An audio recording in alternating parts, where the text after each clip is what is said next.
Vamos lá, vamos iniciar mais uma aula, mais um curso. Vamos lá.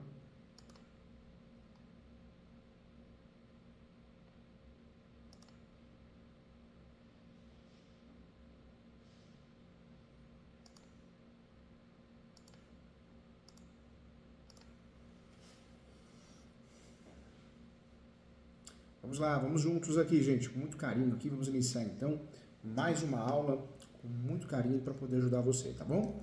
Vamos lá. Quando nós falamos de leilões, o leilão pode ser feito de bens móveis e bens imóveis. É muito comum leilão de bens móveis, carro, moto, caminhão, bens, né, computadores. Então, é muito comum um leilão de bens móveis. Bens imóveis, sempre vamos pensar em casa, propriedade, né? Então, sempre é importante pensar. Quando nós falamos de leilão, existe o leilão judicial, que é aquele leilão que nós vamos usufruir em virtude de um processo judicial ou uma ação trabalhista, reclamação trabalhista, né? Seja uma execução fiscal ou ainda uma ação de cobrança, uma ação de execução. Então é um processo que nós vamos usufruir em virtude de um processo judicial que exista no Poder Judiciário. Mas existe o leilão extrajudicial, que é aquele leilão que não tem processo. É em virtude de um financiamento imobiliário que não foi pago. Então, a alienação fiduciária, que permite à instituição financeira, o banco, mandar a leilão o imóvel após o atraso no financiamento imobiliário. Então, existem vários tipos de leilões. Leilões presenciais ainda existem, leilões online, leilões mistos, né, que é a figura com as duas formas de leilões. Então, é importante falar sobre isso. Quando nós falamos de leilão, a grande novidade é, de fato, a possibilidade de parcelamento no leilão. Existem bases jurídicas para fazer proposta parcelada em leilão judicial. A proposta parcelada em leilão judicial, ela encontra respaldo legal no artigo 895 do Código de Processo Civil, o qual estabelece que o arrematante poderá oferecer o pagamento parcelado desde que cumpra algumas condições. E de acordo com o dispositivo legal, o arrematante deve efetuar o pagamento de uma entrada de no mínimo 25% do valor da arrematação à vista, então algo em torno de 25%, e o restante do valor poderá ser parcelado em até 30 vezes, tá? As condições para o pagamento da proposta, temos que lembrar aqui que a proposta parcelada no leilão é uma opção de pagamento, sim, que possibilita o arrematante a diluir o valor da aquisição em parcelas mensais, o que torna a aquisição, sim, do bem mais acessível financeiramente, tá? Eu trago outro ponto também que, porém, é importante explicar que a oferta da proposta parcelada em leilão judicial pode ser limitada a alguns leilões, a depender da decisão do juiz responsável pelo processo em que foi determinada a realização do leilão, tá? Outras situações importantes. No entanto, algumas condições para o parcelamento, algumas condições gerais, costumam ser aplicadas na maioria dos casos. Então, o sinal ou a entrada, normalmente é exigido um pagamento de pelo menos 25%, um pagamento inicial, o chamado sinal, né, no ato da arrematação, no ato do arremate, que pode variar de 20% até 50% do valor do bem, depende do edital do leilão, tá? Pode ser de 20% a 50%. Também tem que aparecer a informação no edital da quantidade de parcelas. A quantidade de parcelas geralmente é limitada ao número exato, pode variar, mas não ultrapassa 30 parcelas, viu, gente? Então, um ponto também importante também. A correção monetária das parcelas, ela existe. As parcelas devem ser corrigidas por índice indicado no edital do leilão e caso não haja indicação expressa, essa escolha cabe ao promitente, tá? Então isso é importante também. Mais um ponto que eu queria falar para você é a garantia, né? Em alguns casos pode ser necessário oferecer uma garantia para o pagamento das parcelas futuras. Esta garantia é o próprio bem arrematado quando se tratar de imóvel ou bem, né, de valor equivalente ou superior em caso de bens móveis, uma caução idônea, algo nesse sentido. Em relação à inadimplência, é importante deixar claro que caso haja inadimplência, o bem pode ser retomado e o comprador pode perder o valor já pago, tá? Isso é importante também.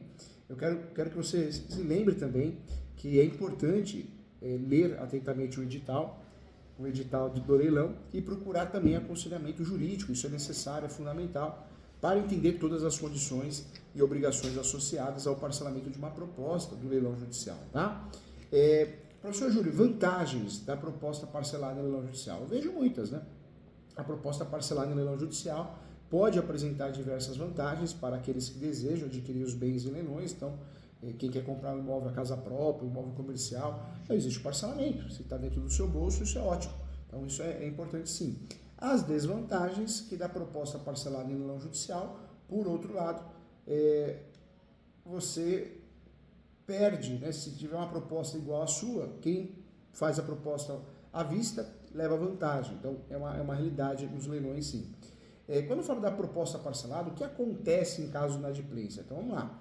Na eventualidade, né, da inadimplência, inadimplimento, quanto ao pagamento de uma parcela relativa do bem adquirido mediante proposta parcelada em leilão judicial, existem diversas repercussões, né? A multa, acho que o primeiro ponto que a gente tem que falar é a multa, né? A primeira coisa que pode acontecer é a multa sobre o valor das parcelas não pagas. Depois a perda do bem e do valor já pago. Em muitos casos, se você não conseguir fazer o pagamento, o nosso cliente não conseguir, você perde o direito sobre o bem arrematado e também não ter direito à devolução das parcelas já pagas. Isso varia de acordo, tá, gente, com regras específicas do leilão e da jurisdição em que o leilão está sendo realizado. E também não podemos deixar de falar dos danos à sua reputação também. O não pagamento acaba prejudicando a reputação no âmbito de leilões judiciais, o que não pode tornar, de fato, algo evidente, mas acontece, né? Acontece e é uma realidade. Quando nós falamos de leilão, nós temos que prestar muita atenção, porque nós temos alguns motivos que vão gerar nulidade. Então, alguns cuidados para não gerar a ação de nulidade. A ação que vai gerar nulidade do leilão é a ação declaratória de nulidade, a ação declaratória de nulidade, o embargo de terceiros, são as ações que podem gerar a nulidade do leilão e a suspensão do leilão, cancelamento, e o embargo de arrematação também, tá? São as ações utilizadas no dia a dia. Mandado de segurança não funciona muito bem, não. Nós temos o cuidado, o preço vil. O preço vil é algo pouco, né, de pouco valor. A lei diz que um bem não pode ser leiloado por preço vil, ou seja, por preço muito abaixo da atual avaliação do imóvel ou do bem, né, ou inferior a 50% do valor mercado. Então, se você vai arrematar, cuidado, vai arrematar com preço vil, vai dar errado, né? Vai dar dor de cabeça, porque esse leilão provavelmente vai ser suspenso, vai ocorrer anulidade, então cuidado. Outro ponto também é defasagem na avaliação. Quando o bem é penhorado ou bloqueado, às vezes leva bastante tempo até ocorrer o leilão, e por isso pode ser que o valor esteja de fato desatualizado, e é necessário atualizar o valor antes de realizar o leilão, tá? O bem de família também temos que prestar atenção, se não é bem de família, quando o imóvel é de família, portanto destinado à habitação e também convivência de um grupo de pessoas caracterizados como familiares, não tendo outros imóveis de titularidade, né, do devedor, é possível impedir a penhora também, tem que ficar atento em relação a isso. Outro cuidado que a gente tem que ter é a ausência de publicação do edital na internet. A lei, gente, obriga a publicidade, a publicação do edital na internet em site determinado pelo juiz, com descrição detalhada dos bens que serão leiloados e também deve ser informado se o leilão será presencial ou de forma eletrônica, tá? Então, outro ponto importante. Também trago para você que a falta de publicação de edital em jornais, a falta de publicação de edital divulgando a realização do leilão em jornal de grande circulação por 3 dias seguidos, em regra normalmente vem escrita nos contratos, mas temos que nos atentar também. Mas ainda, né, que não tenha o seu contrato, a Justiça tem entendido sobre a necessidade de publicar os editais nos jornais para maior publicidade e atrair também mais compradores também, tá? Então, um detalhe importante também. Não podemos esquecer a publicação tardia do edital, prestar atenção nisso, pode ser uma fria. A lei é clara quando a publicação do edital, essa publicação deverá ocorrer no mínimo 5 dias antes do leilão. No mínimo 5 dias antes, hein? Ou seja, se a publicação for com 4 dias ou menos, o leilão será nulo. Então, algo a se pensar, algo a analisar antes de fazer uma arrematação. A ausência de imagem do bem leiloado no site do leiloeiro também é um motivo para pedir a suspensão, a nulidade do leilão. As imagens obtidas dos bens devem ser publicadas no site do leiloeiro. Portanto, caso, né, as imagens não sejam disponibilizadas, o leilão pode ser anulado sim. Outro ponto, a ausência de pagamento do lance do arrematante ou fiador. O arrematante é a pessoa que compra o bem em leilão e, portanto, né, ele deve pagar o lance à vista ou parcelado, mas caso não pague o leilão, ele é desfeito e o bem será disponibilizado para novo leilão também, tá? A falta de intimação do executado, outro ponto que a gente tem que conversar. Se não for notificado o leilão, pode ser cancelado essa intimação deve ser feita por meio do seu advogado, mas se ainda não tiver advogado, o executado deve ser intimado pessoalmente. E a ausência de intimação de todos os credores, isso também temos que deixar claro, né? Caso existam outros credores que tenham parte do mesmo patrimônio, dado em garantia de dívidas, eles precisam ser intimados sobre o leilão desse bem também. Não podemos esquecer a falta de intimação da esposa ou do marido do executado. Se o devedor for casado, mesmo que sua esposa ou marido não faça parte do processo, a lei exige que seja feita a intimação do cônjuge para ter ciência do leilão e exercer eventuais defesas também.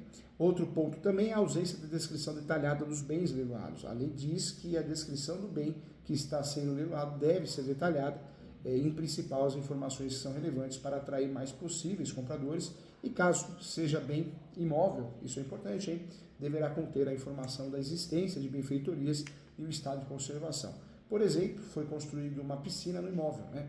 Então é uma informação que tem que aparecer, tá bom? Então olha que legal, hein, gente? Então é importante conversar sobre isso porque é um tema necessário para que a gente possa se aprofundar. Entro nesse tema aqui porque, de fato, é uma forma originária de adquirir propriedade também, né? Então isso é importante, tá bom?